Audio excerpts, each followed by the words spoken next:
Greetings and welcome to In Depth. I'm Dike Rostant. We are still in the shade of the cannonball tree at the Queen's Park Savannah, but we've turned our perspective so that you're able to see the Lady Young behind us after the expanse that is the Queen's Park Savannah. Still speaking with Kevin Nelson, martial arts practitioner, and we're going to see some of the tools of the trade. We're going to be a little more hands-on, so I am very excited to continue this conversation.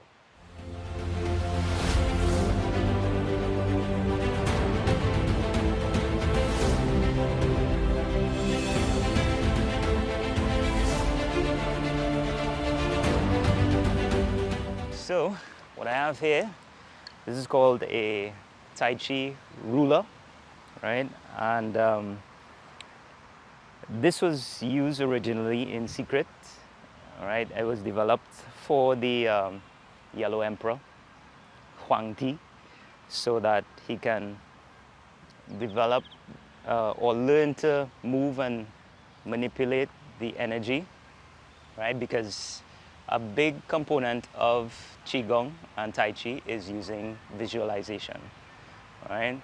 So these tools are to help with the visualization of and movement of energy, right? When you're doing the exercises, okay?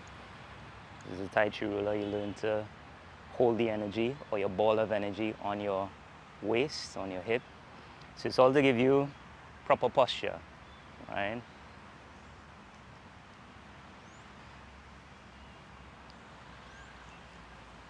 This is one. Right here we have Tai Chi fan. Well, it's a fan, but you can do, there's a 16-step Tai Chi fan form, right? This can be used either as a weapon or a tool to cool yourself down, all right? This is one of my favorite forms to demonstrate because I find it to be graceful, right? The movements are very graceful and they're very, I say, airy, right? Here we have our Tai Chi sword, all right, using 32-step Tai Chi sword form. It's made out of hickory, and this is a practice sword. Because couldn't get me a real one, so I had to make one for practice. But even just before you put down this, how it seems as though there's a lot of work that goes into wrist. Is that something that you develop simultaneously with working or getting the steps, or is it something that you do outside of that as well? It goes hand in hand, I suppose, yeah. Because you develop the movement in your wrists, you practice the movement in your wrists so that you can get better at the forms, right? So you strengthen your wrists. All these movements, they're pretty much the same throughout different art forms. So especially, let's say, in Wing Chun, you have this movement which is called Hun Sao. So you can use it to get past an opponent and still remain in contact with them, all right? Hun Sao. Because even like when I see you hold that, it doesn't feel as though you're holding something that is foreign to your body as opposed to one of your arms is longer. All weapons are extensions of the human body, right? This is what they're taught. So you learn to extend your energy through the use of the weapon and how you hold it, how you pose, how you because posture is something that's very important in terms of having the energy to flow and for removing any energy blockages within the system. Okay. All right. Next we have, this is more a Kung Fu tool. This is a saber, right? And this is used in an exercise called Lock Hop Do, 6-directional saber, right? So it's very high energy. You'd usually see Shaolin monks performing this exercise, right? And this is a baby version, right? So I'm still yet to get you know, a larger version that has a hilt, etc. But I'll get there at some point in time. But this one serves me well, right? And I don't know if is it a focus or is it that it's just happened and it's remained, looking at the fact that you're counting steps, so 16 for the fan, was it 24 for the straight? 32. So 32 for the straight. And what is the significance, importance of having those steps and almost like progressing along them? So when you're first learning the exercises or the forms, they call it, you're able to be taught. Let's say if the instructor wants to teach you like maybe the first 7 movements and say, all right, you have the 7 movements, go home, digest, practice, because that's how you learn. You learn piece by piece by piece, because it's almost impossible to learn a whole form, you know, in one class or in one session, you know, or to even remember the movements. When I started, I had to write. You know, I had a notebook and I write down what each movement was, and you know, so I'd go home and I would study step by step by step, and then before long now, I would just go to my instructor and he would, you know, add on new movements, and so I already have, you know, what was taught before, and so the new movements I just add on. I wouldn't even bother to write down, because it increases your ability to recall, right? Memory recollection, cognition, all these things, Tai Chi, you benefit from. And does it also build, and well, to me, progressions would, I can see it potentially kind of making sense. So these first 7 parts of the form, steps in the form, naturally it makes sense that it progresses along those steps to the 16 or the 32. Was that part of your experience? Natural progression. I would say. And part of it, because I also saying, because even especially if you're learning like proper body mechanics, posture, it feels natural that from like possibly coming in or recoiling, then you'd extend yourself again in certain ways. In certain ways, yeah. It depends on the form itself.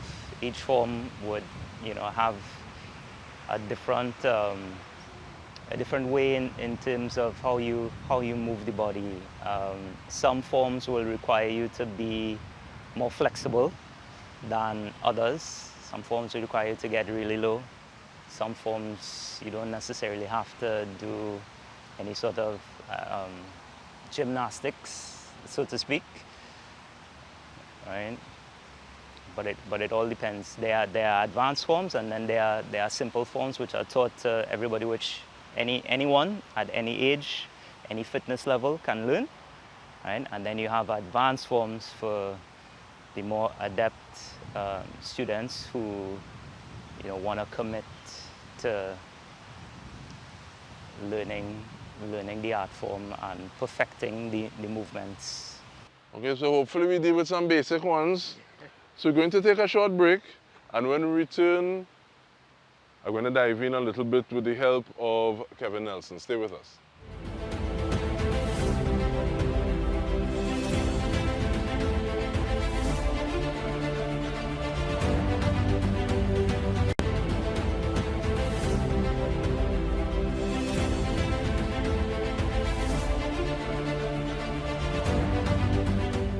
Welcome back. We are speaking with martial arts practitioner Kevin Nelson.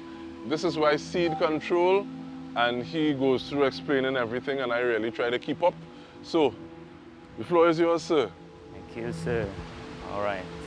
So, what we can begin with is our Tai Chi warm-up routine. All right. So let's go. We start off with shaking of the hands, of the wrists, shaking them out, up and down. side to side. Hands on the hips. And you shake the leg out, leg up, shake the ankle out, point and stretch, and pull. And we count 1, 2, 3, 4, 5, 6, and push. 2, 3, 4, 5, 6, and pull.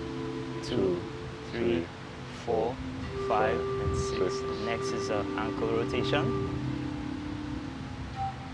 4, 5, 6, reverse. 6, 5, 4, 3, 2, 1. Opposite side. Shake the ankle out. On my left foot. Right. And shake, point and stretch. 2, 3, 4, 5, 6, and pull. 2, 3, 4, 5, 6, and point. 2, 3, 4, 5, 6, and pull. 2, 3, 4, 5, 6. Ankle rotation. 3, 4, 5, 6, reverse. 6, 5, 4, 3, 2, 1. Now next for the knees. Shake the knees out. And we go knee rotation. 1, 2, 3, 4, 5, 6, reverse. 6, 5, 4, 3, 2, 1. Next we go for the hips. Hip rotation, clockwise. And it's 1, 2, 3. Yeah, you get down deep. And reverse. Some sticky parts. That's all right. You get loose.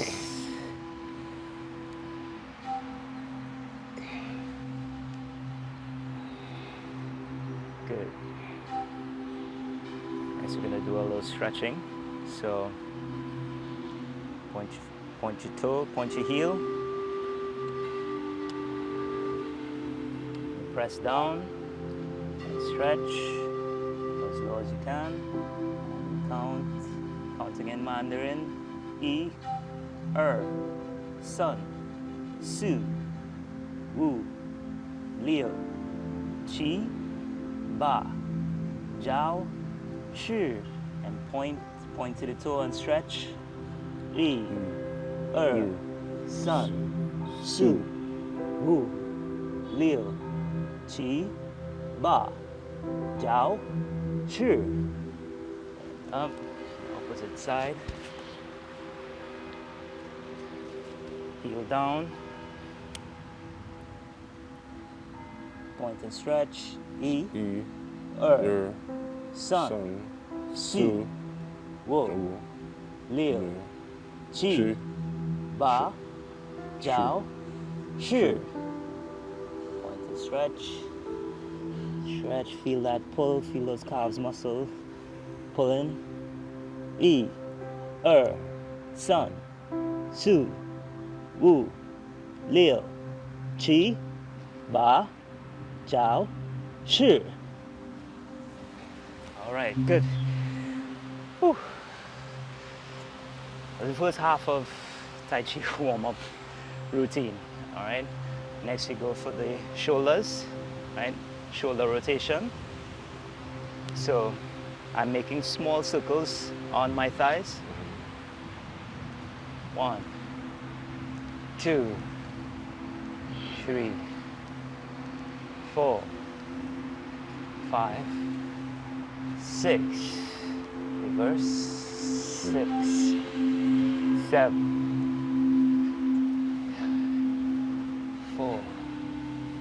3, 2, 1. Hands out in front. This exercise is called finger grabbing.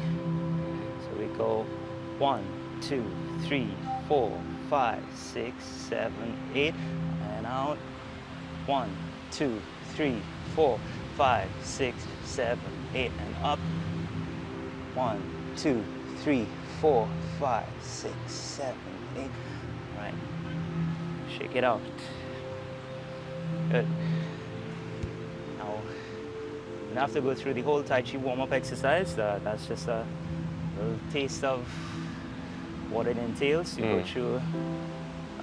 We can now go through Qigong breathing exercises. All right. First Qigong breathing exercise would be 2 hands push the sky. There are variation 1A and 1B. We're going to do 1B, which is fingers clasped. All right, so I'll demonstrate and then we can go through. So hands go all the way up. And so this is an inhale, 80%.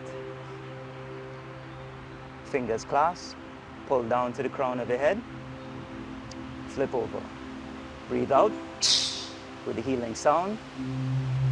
And then as you inhale that 20%, you have a full 100%. Hands separate, and you release with the healing sound.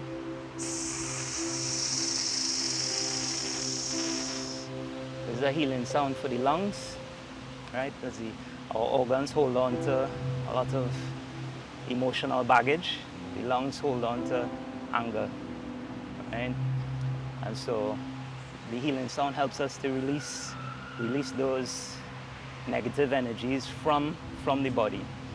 All right. Here we go. Let's start. Hands go all the way up. Breathe in. This is natural or abdominal breathing. Fingers crossed. Pull down on the crown of the head. Flip over. Breathe out. And as you go up on your toe, hold it, stretch, release. As you come down slowly on the balls of your feet. Good. Here we go again. Inhale 80%. Inhale that 20%. So now you should have 100. Flip over. You let out 20. Back down. Inhale that 20%. So now you have 100. Release.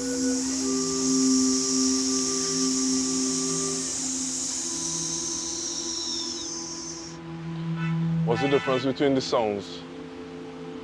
Like versus? Well, they're all healing sounds, all right? So, as mentioned previously, the is for the lungs, right? The I think is also similar, but it's a shorter. I feel it more diaphragm. It's a guttural. Yeah, it's a more guttural Mm-hmm. All right. So let's go one more, and then we'll switch to another breathing exercise.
Next exercise we're gonna do is called holding the medicine ball. All right. It starts off your left hand on top, right hand below. So you begin the exercise. Palm faces out. Palm faces the floor. And as you palms separate, you breathe in. Point and stretch. And release with the healing sound.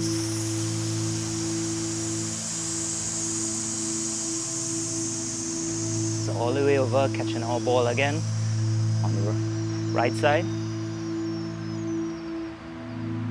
How I do that? I'm doing the reverse of you. I'm mirroring you, right? So start again. Left palm faces out, right palm faces the floor. Palms separate. Breathe in. Hold it, point and stretch.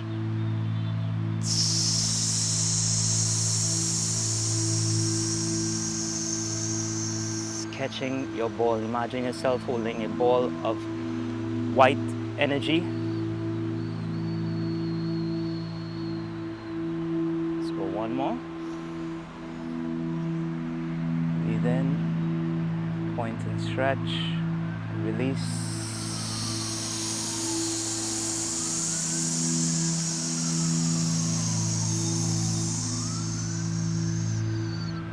Good. Following exercise is called using the bow or drawing the bow to shoot the eagle, right? This is a wider stance. This is called horse stance or gong bu, and it's usually double your shoulder width, right? Now the Shaolin form, they use a broom across the legs, so the broom can't fall, right? But we won't go that low, all right? We just keep it. You're supposed to be as if you're sitting on a high stool and someone removes it, right? So your knees are slightly bent over your toes. The back is straight. This is tucked in, but relaxed, right? So you begin by making a cross. This is the inhale. Inhale, you pull, stretch. So what you're doing is opening your back muscles, opening your chest, and you release with dynamic tension, which is squeeze. Not all the way in, but you leave some room. Opposite side. Draw your bow. Breathe in, release.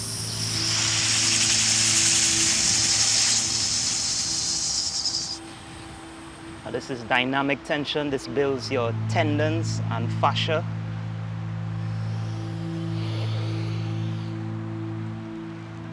Feel that pull.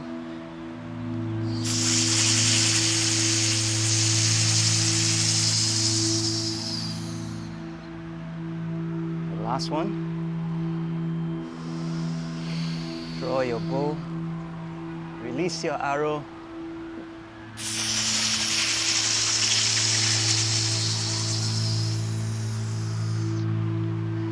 And we're gonna go straight into head and body swinging, head and body turning. All right. On this exercise, we begin hand. Head is on left shoulder, moving over to the right. So you breathe in, and then breathe in again, down to your right knee. And then you release over to the left knee. And all the way up. Head and body swinging, head and body turning.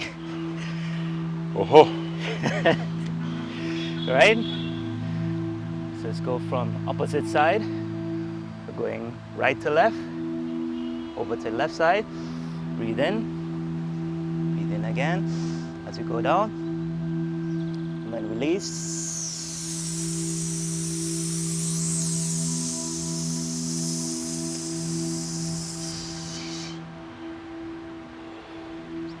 Recover.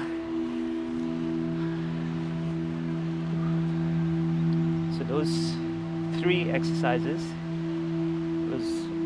form what is called 8 pieces of brocade, or the 8 ancient arts of silk weaving, right? Those are traditional Tai Chi, Qigong breathing exercises, but they all serve a purpose and a function. So drawing the bow to shoot the eagle, this works on your lungs and digestive system. Okay, holding the ball, right? It also helps for the lungs to expand, also creates more air for your organs to grow, right?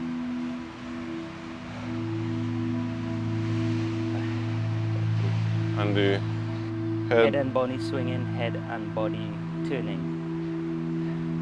That one, we can't remember what that one.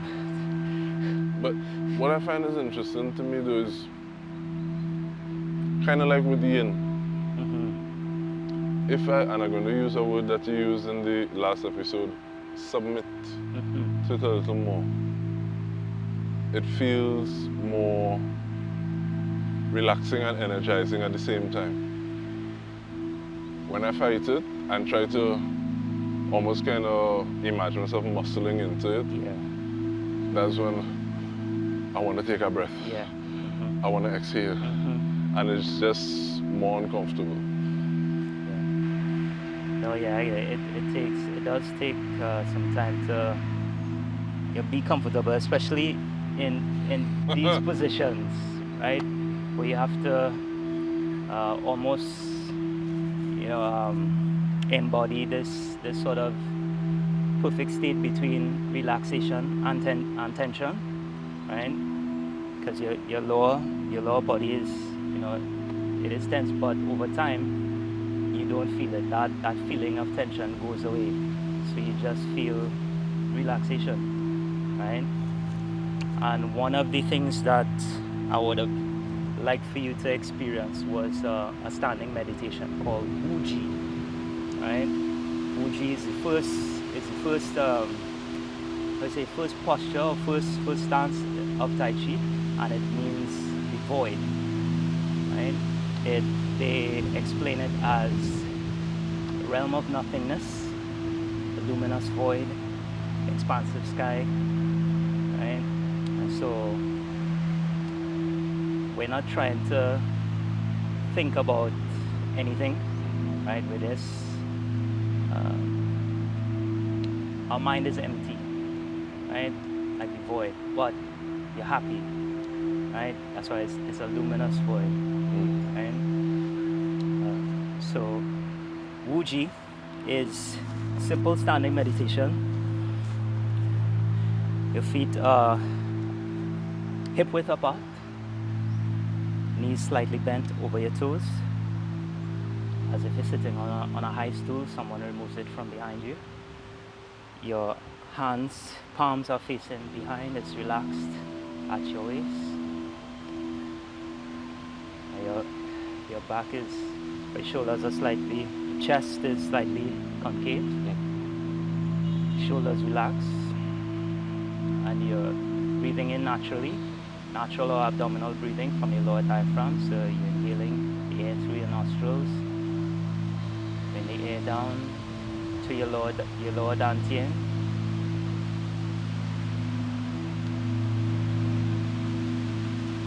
And it's almost as if you're feeling your legs, your feet screwing into the earth, and you're using your visualization, imagining white light spiraling down from the heavens into your crown of your head, moving down your spine and out through Your legs are down the femoral arteries, down to the earth. So you're exchanging energy with the heavens and the earth, using your body as a antenna.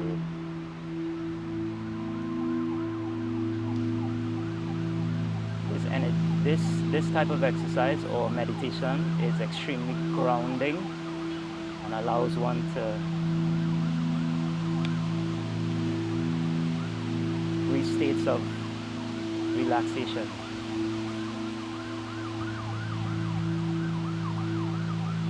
I find it to work well or work even better when you're out in nature as we are today. Give me a chance to do this barefoot in the air. Oh yeah, barefoot, even better.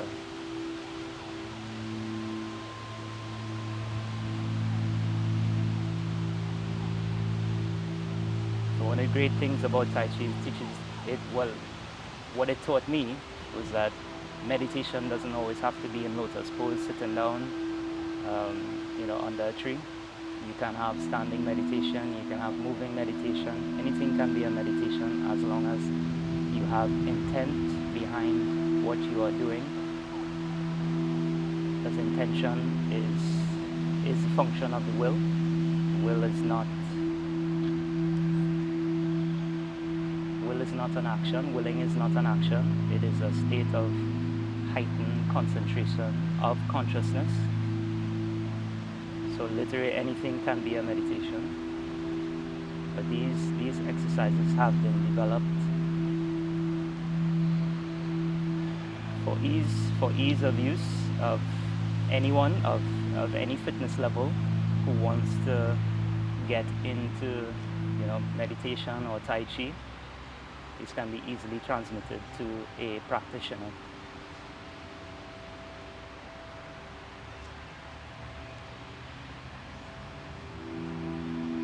Now you'll begin to feel some tingling in your fingertips. This is the activation of Qi.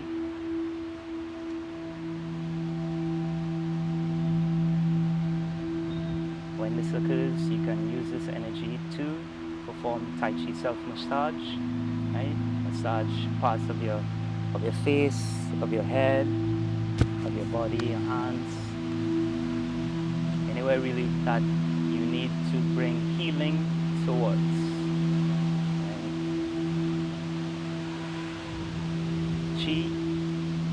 Qi moves with intent, so wherever you bring attention to, the Qi goes or it follows. So this also teaches you how to relax. When you bring in your intention to, let's say, your shoulders, anywhere in your body that you feel tension, you will that part of your body to relax. And over time, you can begin to feel this tension whenever you're in situations where you need to cultivate, relaxation, where your emotions may get the best of you. You can use this technique. You can do this anytime. You can do it in a closet, you can do it in a toilet, you can do it in the shower. Right?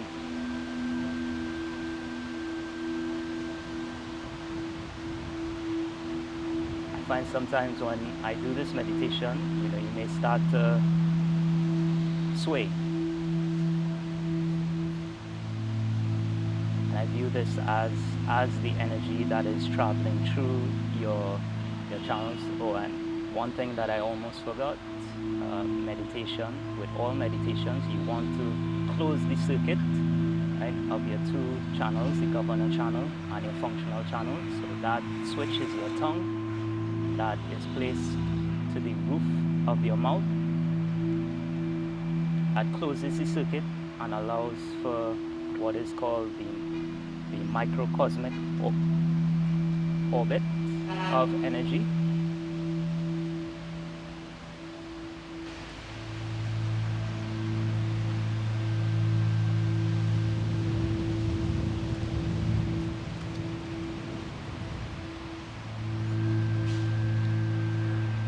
Good.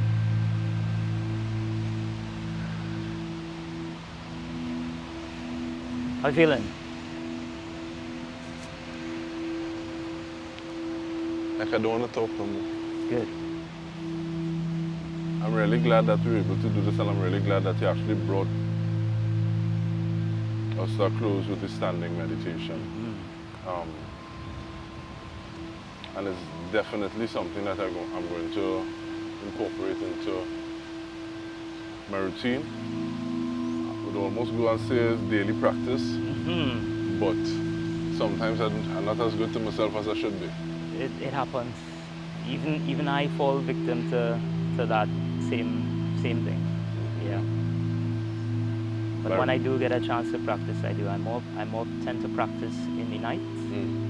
Because the space that I have, it's on the roof. It's on a roof, so sun, you know, it's just better. Yeah, but I really want to thank you, Kevin Nelson. Thank you very much for having me. taking us through, and I say us because this is not something that just me feeling, but on behalf of the entire TTT News team, this has been another episode of In Depth with me, Dike Rostant. Thank you so much for joining me.